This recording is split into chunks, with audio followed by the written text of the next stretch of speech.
This is Tom Rust for TRSB Sports Podcast. Once again, delighted to be joined by undefeated professional boxer Brandon Scott. Mate, how you doing? I feel a lot better now, Tom. Undefeated professional boxer. What the hell? It still feels surreal to me, you know. Undefeated professional boxer from when I first stepped into a boxing gym. Oh, it's got to be 8 years ago now. I remember bigging up to my first amateur fight, and now I've just had my first professional boxing match. Like, what the hell? Yeah, mate, we're coming on to your journey because it's been incredible. But I spoke to you yesterday to wish you good luck, but you was as cool as a cucumber as normal. But just talk to us a little bit about yesterday, what you did throughout the day, the venue, and of course the fight itself. To be fair, I'm not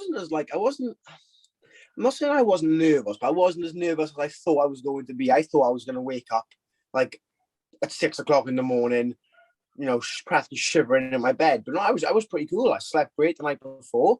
I woke up about 9 o'clock in the morning, and it was just a case of waiting around until the weigh-in was at 2 o'clock. So it was a case of just waiting around. So I was just in my bed watching TV, pretty much just chilling. I did a little bit of drawing, and then just watching films till 2 o'clock. But this is the worst part. The weigh-in was at 2, yeah, and I'm pretty sure I didn't have to drop much weight because I had to box. I boxed a little bit heavier because it was the same day weigh-in. But you know, the weigh-in was at 2. My opponent didn't show up until 3:45. I was sat there, my ass, for an hour and 45 minutes waiting for him to show up. I was going mental. I was in my head. I was like, I'm gonna kill him. Where is he? You know, losing my head. Do you think that was intentional? I don't know. If it was, it worked. Jesus Christ. I was fuming. I was watching everyone walk past me, eating their jelly babies, and they were drinking their water. And I was just there like, I'm trying to lick my lips to keep my lips, you know, bring a bit of moisture to my lips. Like, they showed up then, and I went to Nando's, and I miss Nando's. I went to Nando's. I had 2 big rices with 4 chicken thighs, and we went back to the boxing arena, and I pretty much just chilled. But they told me the boxing started about 7, and they told me about maybe 7:30, 8 o'clock. So I went to leave. And I said, what time will I be boxing? So I know what time to get ready. You'll be on about 10, half 10. I was like, 10, half 10. You on about 10, half 10. He went, your main event. And I was like, good one, yeah. Thinking he was joking around with me. He said, no, seriously, man, your main event. And I was like, why the hell am I main event? And he said, you know, you've sold loads of tickets, you know, and he was just saying all this stuff to you. I was main event. So I'm just like, okay, don't lose.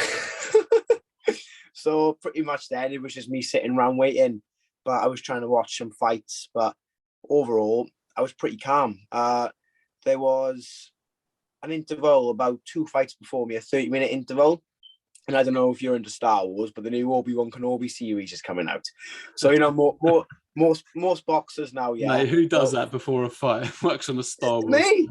Yeah, no. It was about 45 minutes before, maybe an hour before my professional debut. That's a big thing, yeah. Most people would be too scared to do anything. I was laying there with my headphones on, and I was on a chair like this, and I was just cooped up, and I was just there like this, watching the Obi-Wan Kenobi series. But I don't know. I felt it took my mind off it a little bit, but and then I didn't get to finish the episode. Gavin came and went, gotta get your gloves on now. I was like, oh shit, I'm boxing now. But it was all good. It was brilliant. How do you find that then? Because you know you're talking about being able to switch off. I imagine there's lots of boxers that sort of waste a lot of nervous energy, sort of pacing around, don't really know what to do. But for you to be able to switch off, I know you do that anyway. We've spoken about that before, but that must be quite a nice thing to be able to do, especially before your professional debut. It is a nice thing to do, Tom. But to be honest with you, I live most of my life switched off. I'm so useless to stuff, you know, with like keeping on point. I got into the ring, yeah, and you know I walked in with the big Darth Vader helmet on, and everyone was cheering, and I took the helmet off, and I was like pretty like, you know, relaxed. And I looked at Lee, and Lee looked at me and went, "Wake up!" And he was like banging his face, shouting at me, saying, "Wake up!" And I was like, "You gotta wake up now. It's your boy." Oh mate, I saw your ring walk. It was unique to say the least. But yeah, just tell us a little bit about your ring walk for people that haven't seen this. Firstly, I have to, no, my little brother was giving me stick earlier. It was actually, believe it or not, my little brother Dav's idea, but he said it as a joke. So big shout out to Dav, but he said it as a joke. He said, "Oh, you should walk out as Darth Vader," laughing. And I was like, in the car, and I was like, do you know what? I think I could walk out as Darth Vader. So I was like looking at the rules and regulations. Like, are you allowed to wear a helmet? Yeah, okay. Am I allowed to wear a cape? Yeah. And I was thinking for about a few days. I was like, should I do it? Should I take, it takes balls to walk out as Darth Vader, So I was like, on your debut. On my debut, headlining the bill. Yeah, exactly. But I thought, you know what? You get one life, you get one debut. I thought, I'm going for it. So I told my dad, and I told Richie Garner, and most of the reaction, they just go, "Mate, that is brave." He goes, "That is brave," and I'm brave. And I remember when I put the helmet on, just before I got to step in the ring, Lee Eaton, my manager, he came upstairs, and he came up, and I won't say the exact words because swearing, but he went, "Who the hell is wearing that helmet?" And Gavin was just there.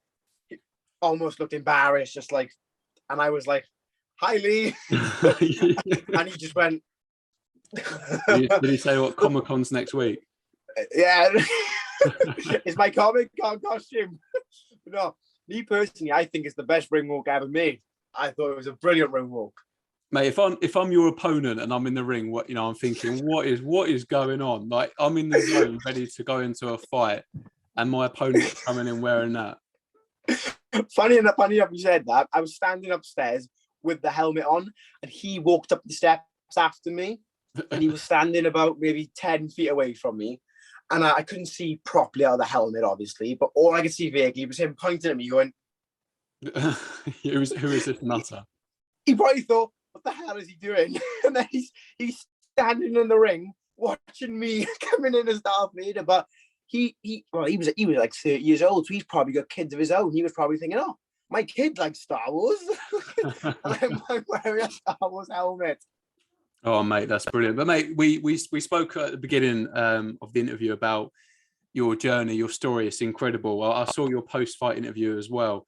And for people that don't know, I know a lot of people will, but some people will be coming across you for the first time.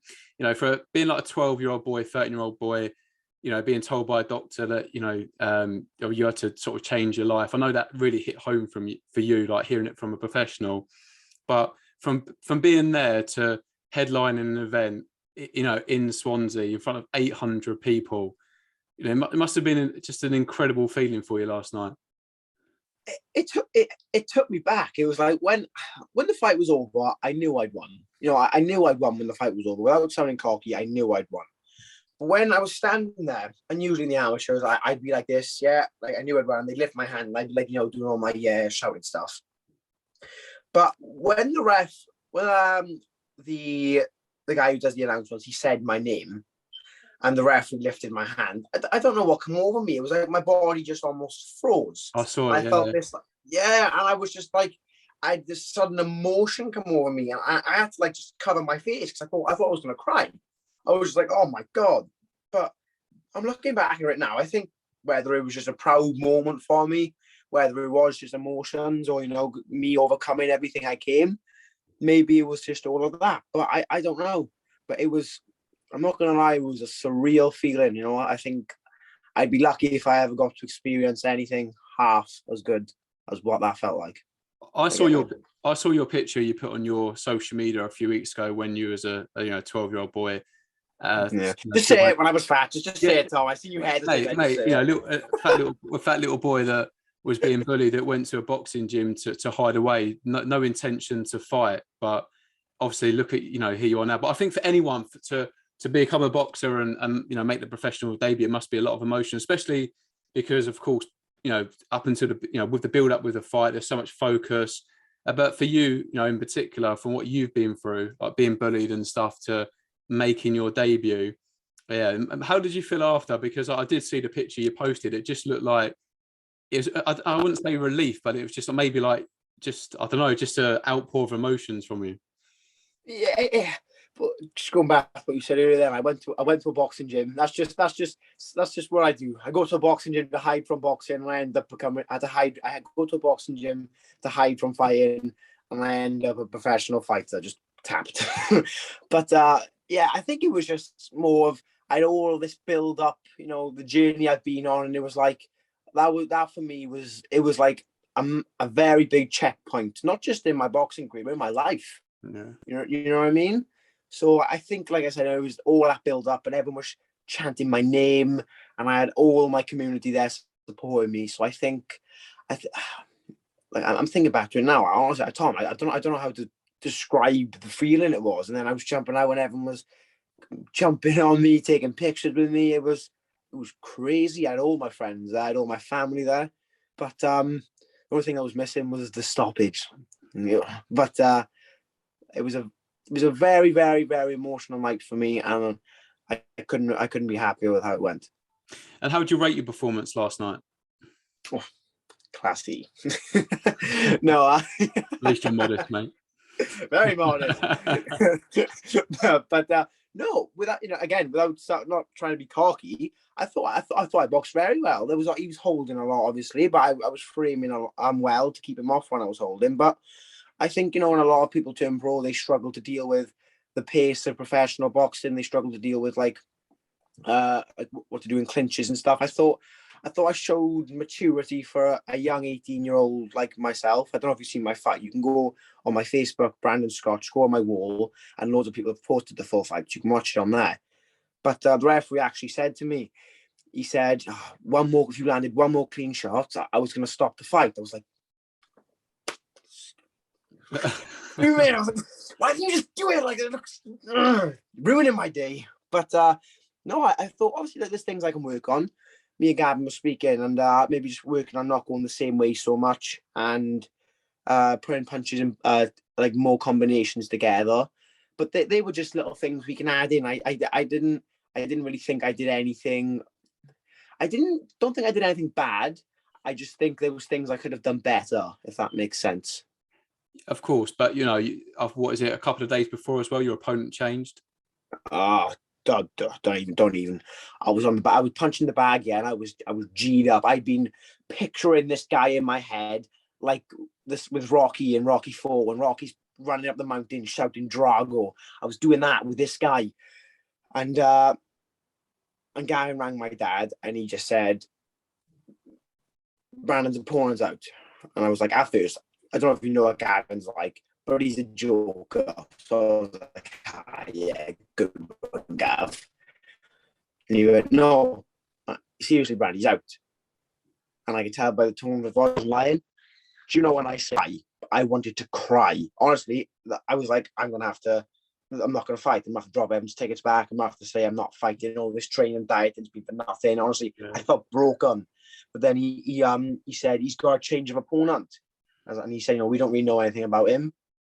But I said anything's better than nothing. He could have chucked Anthony Joshua or Mike Tyson in that ring yesterday. I was fighting. There's no way in hell I was not fighting yesterday. But it was at the end of the day, all I need is a ring and somebody to punch. You know, it doesn't matter whether he gets changed 2 times or 100 times. As long as, you know, he showed up. I think the main thing, mate, from speaking to you on the channel a few times, from the sacrifices that you make, you know, you sent us a few videos as well. We've done a day in the life of professional Brandon Scott. If you're watching this and you haven't seen it, go and check it out. It's definitely worth a watch, a proper insight to you behind the scenes, if you like. But my amazing life. Mate, it was interesting, you know, because as much as you can come on here and tell us what you do, to see it firsthand, like the runs, you're just a bit about your family, what you do to wind down. It's brilliant. So again, if you're not seeing it, definitely go and check it out. But mate, you know, we've spoken a lot, and you've spoken about the sacrifices you make with your diet, your training. You don't miss sessions. So for you to have a change of opponent to still fight, to maybe not fight, that would have been an absolute disaster. I think if I didn't fight, I genuinely think that would have broke my heart. I don't even want to think about how bad that would have made me feel, because not just because the training, you know, all my family, you know, my fight affected all my family. My mother's been a nervous wreck for about a month. all my family's been a nervous wreck. It's been a roller coaster of emotions. It has, you know, my dad's been selling loads of tickets. It's been stressing him out. I think if I didn't fight, it wouldn't just affected me. It would have affected everyone. You know, all the people, you know, they've saved their money to give it to me, and I'd have to, you know, run it back to them, but they could have spent it on different things. It would have just been a nightmare. Honestly, it would have just been an absolute nightmare. Yeah, logistically, mate, no one wants to see an event called off. But, mate, talking about all the sacrifices you make, I saw your post-fight interview sitting there eating, what was it, a bag of sweets? In an 8-minute interview, maybe it was a 7-minute interview, I cleared an entire box of party rings. Mate, that's a talent in itself, eating a bag of sweets while doing an interview, mate. For everyone, before this podcast, I was speaking to Tom. I had 2 slices of jam on toast to go with my Dr. Pepper beer. Mate, that 6-pack would be gone in by Tuesday, Wednesday? No, it's still here. Look, this is the best part now, because I'm pigging out, but I'm still lean. I'm in that beautiful phase, you know, before the transaction to go to fat becomes. So I'm eating loads, but I'm still in good shape. I'm not fat yet. So you're 18 years old. You can get away with it as well. You're young. Yeah, exactly. You're not going to see me with a top on for the next 3 days, but if I keep eating the way I'm eating, in my next interview with you, Tom, I'm going to be wearing a hoodie. I've got to ask you as well. Did you end up in a pub or a nightclub standing in the middle of the floor with a box of pizza? Let me tell you. Talk me through when you left that venue. What happened? I went to town with my friends, and as you know, I don't drink, Tom. But we went to first things I said to the boys, I need some food. But the kebab shops were so full. So I thought, you know what, screw it. I'm going Taco Bell. So we went to Taco Bell, and I'm not messing around you. This is genuinely what I had, and I cleared every bit of it. Didn't even touch the sides. I was on the menu, and I pressed share boxes. I had the loaded fries with all the the sour cream, the cheese, the bits and the chips and everything. I had a big one of them to myself. I had one of those lava burritos, and I added extra of everything on it. And then I had 6 churros with caramel dip. Jeez. Yeah. Didn't hold back then? I didn't hold back. I know you're not a drinker, but did you have a few drinks, or what did you do? I'm not going to lie. I did have a few drinks. I didn't get back till 5 a.m. But that's not from, being drunk. We were in clubs, and I was just dancing. I just wanted to move my body. Do you know what I mean? But I was dancing, I was going wild. But I got back at about 5 a.m, I think it was, and then I think it was 5. But then I got back, but everyone was sleeping, and my phone was dead. So I was like, "Oh, I'm not sleeping outside." So I had to grab wet bits of wood from outside. There's a little forest by my house. So I was throwing these little wet bits of wood in my mother's window, trying to wake her up. But because I was kind of drunk, my vision was quite blurry, so I was one eye closed, and I was lining the shot up, and I was like, right, okay. And I was there for about 10 minutes just throwing things at my mum's window, trying to wake her up. And then she let me in then. But no, to be honest with you, it was a brilliant night, because like I say, I have to sacrifice a lot. For an 18-year-old, the stuff I have to sacrifice. If I told people, they'd think I was insane. So like I said, I don't cheat. But it's nice then, like we were speaking about earlier, to wind down. It's nice just to go out with my friends and just almost forget about the world and just have fun. I know it's important to you as well to not cheat, because I know you're someone that doesn't want to leave any stone unturned. You want to go in that ring knowing that you've done everything that you can do to put yourself in the best possible position. Well, that's exactly the point. If I fought yesterday and I skipped a few training sessions, or I knew I didn't do everything I could have done, well, how can I be expected to perform at my fullest? Because I could be going there thinking, oh, but I didn't do this. Oh yeah, but he might be fitter than me, or you know what I mean? You could always have that little doubt in the back of your mind. But I made sure there was no doubt, because I didn't cheat at all. I didn't eat 1 calorie more than I was supposed to. I didn't run a single centimeter less than I was supposed to. I didn't spar a single second less than I was supposed to. I did everything I was told. and more. So I went in that ring, and even though I was nervous, I'd have been more concerned if I wasn't nervous. But I was nervous, and I was speaking to Matthew Turley before I went into the ring, and he said to me, "You've done everything. It's impossible for you to lose." And I was like, you know what? He's right. I've done everything. All I've got to do now is just go and prove that I've done it. That's the thing, mate, because you're the only one who goes in that ring and fights, but there's so many people involved in your boxing career. 100%. I said on the post-fight thing that when people see me, I'm not just me. I'm a team. I'm like a team. I'm like a package deal, if you know what I mean. There's me and also there's Gavin. There's my mother, my father, my brothers. There's Matthew Turley and Gavin. They're a good team to come with me. So all my sponsors to help me. Like I said, when you look at me, you don't just see a good-looking 18-year-old chap. You see, there's a team. There's a team behind it. How long do you take off then, mate? You what? Sorry. How long are you taking off? I'm only taking a few days. I obviously rest is important, but I don't want to be one of these people that takes loads of time off and then by the time I'm back in the gym, I'm like 14 stone. I've got bigger boobs than my mother. Do you know what I mean? I don't want to be once again. I can't run a mile. Yeah, once again. Funny. But no, I'm 2 days off, so at least that way then I can eat everything I see, because I'm on a seafood diet. So I see food and I eat it. Mate, and I know that obviously you're not going to take much time off, but and I know you're not shy with telling us where you want to end up in the sport. So how many times are you going to be out this year? What's the plan? Well, I was speaking to Lee, and he said I want to do 4 more times this year, or 3 more times this year, so a total of 4 times this year. So I think my next fight I'm hoping to be in August. So that's only, what's it now? It's the middle of June now. So that's only a month and a half away, maybe 2 months away. So, realistically speaking, if I take a couple of days out now, maybe, back in the gym soon, I'll still be fit, keep sparring, keep taking over. And then by the time July comes, just up that training so I can peak for August. But it's not really long away. What, 7 weeks away? Oh, mate, the beautiful thing is I'm in shape now. So, I'm not going to let myself lose it. And I know, of course, from speaking to you several times, again, you're not shy. You want to be a world champion. And I think it's really, it's nice to hear your post-fight interview and, you talking about why is it wrong to tell people what your dreams are. Do you know what I mean? There's, sometimes, you haven't got to convince anyone else, it only needs to make sense to you. But I think it's nice that you come out, but you don't just come out and say these things. You work hard, and clearly there's obviously a plan with you and your team. That's the end goal, but obviously it's one step at a time. Well, yeah, like people, I know a lot of people that watch my interviews, even if they don't say it to my face, they probably think, he's a cocky little kid. He is. He's doing this. He's going nowhere. They might think that. It's cool. You think that. I don't care. Like, you get one life. So why am I going to spend my one life caring what anyone else thinks?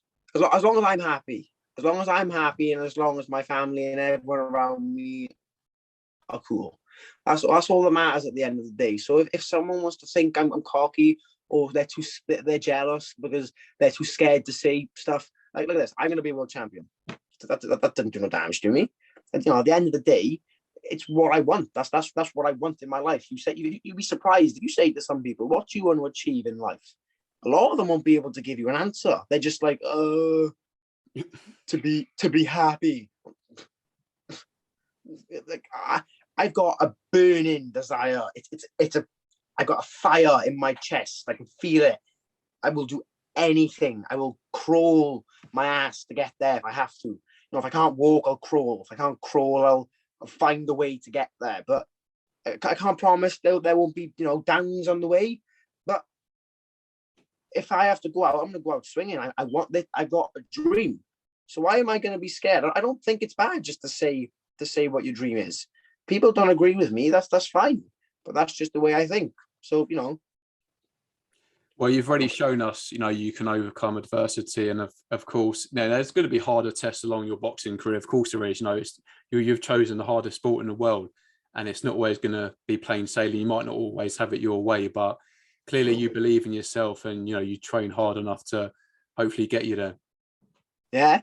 Well, I have loads of people telling me, like all the people from the village tavern, the pub that came to support me from my village, they a few of the women there, they're all like, oh, you're too pretty to box and all this. But yeah, I don't think they'll be saying that in a few years when my nose is flatter than a pancake. Do you know what I mean?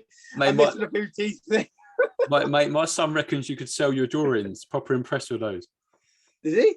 Yeah, no, they're brilliant. A lot of people have said those. A lot of people that watched that day in the life said about your drawings, mate. Absolutely brilliant. Well, funny enough, I just finished my again, if any of you haven't seen Sonic 2, I just finished my one of Knuckles. But yeah, not bad, mate. Not bad. I love Knuckles. Not bad, but like I say, it's that's one of my ways of just to wind down and chill. But I love drawing. Some people, they like to go out and party. Me, I genuinely, I like being on my own. I don't know if that makes me a weirdo, but I like being on my own in the side. Like, I've been in my room all day. It's just dark. I don't mind it. It's just, I find it chill, just pretty chill. But I love drawing and I love just playing Angry Birds. I was playing Angry Birds on my phone. That's another one. I was playing Angry Birds on my phone before my fight. And people walking past me like, what are you doing? I'm like, playing Angry Birds. What's it look like I'm doing? Idiot. Yeah, some of the things you do for being a professional boxer, mate, are definitely unique. But I think that's a good thing. At the end of the day, you got to be different, Tom. Tom, you have to be different. Mate, 100%, 100%. People now, I've done that Darth Vader thing. People can try and copy me, but people can try. Decline. So they can say what they want. You have to be different at the end of the day, don't you? So at my boxing, I'm Darth Vader, yeah? People can try and copy me all they want. That's mine. That moment in time is mine forever. And even if people don't remember my name, I'll always be known as that Darth Vader kid. They'll be like, oh, that Darth Vader kid. And to prove it's not a gimmick, here's my boy Darth Vader. Hey, here he is. I love the mascot. I love it when you've done a day in the life and you just sat here, so I'm chilling with the boys, and you've got all your they're not toys, what are they? When they're not toys. What are they called? Collectible figures. Look at that's them. The one. Yeah. These look like toys to you. don't answer that because they do. But no, these are my boys. But no, I just lay in bed and they're sitting next to me. My brother's walking sometimes, and you can see them looking at me like, "What are you doing?" When you invite a girl around, you hide them. I invite a girl around, and she sees all my Darth Vader and Star Wars toys. I'm like, oh, this is my little brother's room. Oh, brilliant. Oh, don't. It's my little brother's room. It's my little brother's room. Mate, just before I let you go, just sum up the last 24 hours for us. Oh, the last 24 hours. I'd go as far as saying the last 24 hours have been the biggest mixed emotions I've ever had in my life. I've gone from being scared shitless to having so much adrenaline going through my body. I think someone could have shot me in the chest and I wouldn't have felt a thing. Honestly, I was like, I didn't even need to drink in town. I was like bouncing with energy. Whether that was the 5,000 calories of cookies I just consumed, I don't know. Might sound a bit. I go from scared to so adrenaline pumped, but it's been a great last 24 hours. It's been seeing all my family and my friends come together to support me and everyone in my community. It's been heart touching, to be honest with you. Even some people who, I'm not saying I don't know, but people who I wouldn't think would come to spend £70 and watch me, they've been like, yeah, of course I'm gonna come. I've been following your career for ages, and I'm like, I didn't know. So there's loads of people out there who I didn't even know, they supported me. So it's been a wake up as well, to be honest. So it's been a very, very good last 24 hours. I think your character as well, I speak to pro boxers that have had 10 fights, and some of them haven't got half the following that you've got. So, there's clearly a lot of people that have got an interest in your boxing career. And it's so great as well for us and our channel, because I first spoke to you, I think it was the weekend when you were going to Liverpool to get your license. We've spoken again since that. You've done a day in the life. We've spoken to you a day after your fight. So it's nice to... That was before we became best friends, isn't it, Tom? Absolutely. So it's just nice to follow your journey from you know, from the beginning, because I've got a feeling that it's going to be an interesting one. It's gonna be a very good. It's gonna be a very good ride. But the beautiful thing about it is, I'm not putting on a gimmick. I'm just this is me. It's simple. I'm a nerd that likes boxing. I love boxing.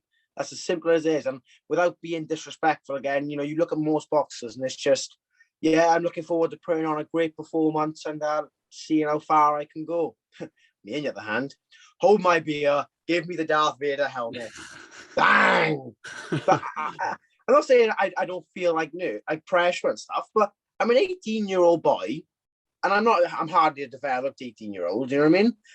I've hardly got hair on my armpits. You know what I mean? But I've just main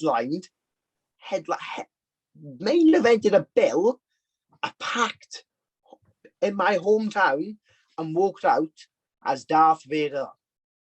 What other, never mind boxer, what 18-year-old could do that? No, I think it's just me. Yeah, no, I think that just goes to show, you know, we've spoken a lot of times, and you're always the same, whether you're on here or just a quick phone call. But yeah, I know, how many tickets did you sell in the end? I think we sold close to 250 in the end. 250.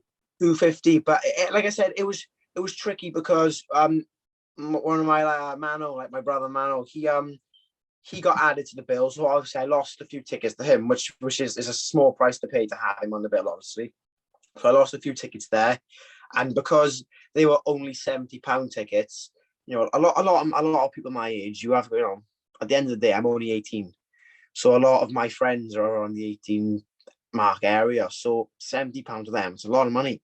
Yeah, absolutely. You know, I'm not like someone who works and they have, you know, £70 to throw away. Like, oh yeah, I'll come. All right, you know, a lot of my friends. That's why I was so touched when all my friends came, because they didn't even hesitate. They were like, yeah, of course we're gonna come, and they paid. So that really meant a lot to me. So I've got great, not just a great family, not just a great team. I've got great people around me. You know, they say surround yourself with positive and good people. I've got great people around me. And just before we let you go, mate, is there anyone that you want to thank, or anything else you want to add? Well, funny enough, you should mention. Yes, I have. No, but all jokes aside, you know, I got to thank my sponsors. You know, keeping me looking fresh is my man Serg. You know, keep me, you know, keeping this good looking. It isn't an accident, Tom. I gotta stay regular with my haircuts, but I got my no sleep core branding. They give me all my clothes. Edward Gal at motorsalvage.co.uk. There's Minorix Monster Bullies, who bought a table off me. Like I said, these people, they're just buying tables off me. So I view that as a sponsorship, because £700, I don't care how rich you are, you could be Bill Gates rich, £700, there's a lot of money. And then there's obviously Paul Kennedy with Celtic Strength and Fitness. There's the gym near me. Then there's Thomas Holmes at AM Scaffolding with Andy Morrow. Then there's my dad's right here, yes. G Evans and C James Landscaping, the Village Tavern. I said this earlier. I don't drink. And when I do drink, I get hammered off like one shot. But I don't drink. And the local pub near me sold 50 tickets. That's what I was saying about how can I not get touched by that? 50 tickets they sold for me, and I don't even drink. They're great. That's incredible, mate. It is. It's incredible, isn't it? Considering, you know, if I was going there all the time and I was there every day, you'd almost expect them to come. But they just did it out of the goodness of their heart. They're spending their hard-earned money to come watch me perform. But you know, I'll give them their money's worth, obviously. Then there's Andrew Derrick at Cycle Kickboxing, and there's one of my best friends when I was younger, Liam. His father and his mother, Stephen and Claire, Newlands Building and Pasturing. Sorry. They came and they more or less took a table. So that's a lot of people just to take tables. Do you know what I mean? A table is a lot. So it's a big ask. But I got a great team around me. It's only going to get better, Tom. Mate, you got a lot. Let's not forget Tom Ross, that TRSB Sports. Let's not forget Tom. Yeah, mate. Save it to the last. But no, listen, mate. Congratulations. You've got so many great sponsors. The community definitely came out for you last night, and we look forward to following your journey again from here. But yeah, I better let you go. You've not eaten for half hour, so you probably want some more I know. food. What are you doing, Tom? You're like, it's almost like you don't want me to get fat. Like, come on, I got calories to consume. 100%. But mate, no, always a pleasure to get you on. We appreciate your time again. Pleasure's all mine, Tom. And I'll speak to you again very soon. Everyone, tune in next fight around August time. You will not be disappointed. Top man. See you later. Bye. Thanks a lot, mate. Bye-bye.